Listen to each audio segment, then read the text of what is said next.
When I was starting Pragmatic Leaders, the issue with the existing courses and the existing material was that they're just focusing on knowledge acquisition. They're not focusing on application skills or experiential skills, which is really, really bad.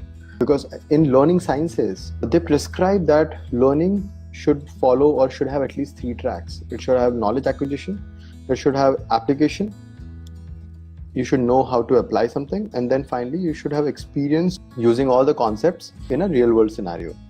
For the entire learning, the ideal distribution should be 10% of knowledge acquisition, 20% of application skills, and 70% of experiential skills. So if you have spent 10 hours learning something, that is, you watched a video, you learned via some articles, then you should be spending 20 hours applying it, and about 70 hours experiencing it in the right context.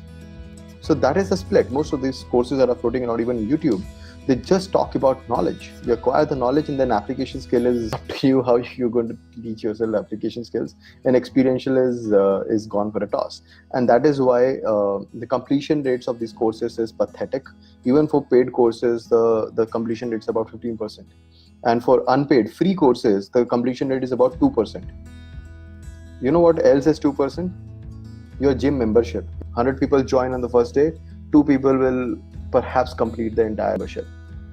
Why? Because both the activities of learning as well as gym membership is throttled by human motivation. So that's why if you have the entire team together, if you have the entire class together, then you will be mostly influenced a little more to learn and continue learning. So that is the reason why when we were designing our courses of Pragmatic Leaders, we made sure that our courses help you acquire knowledge. Then there are case studies or there are avenues where you apply those skills consistently, continuously in a peer setup, in a cohort setup, because that's proven to be the best way to learn.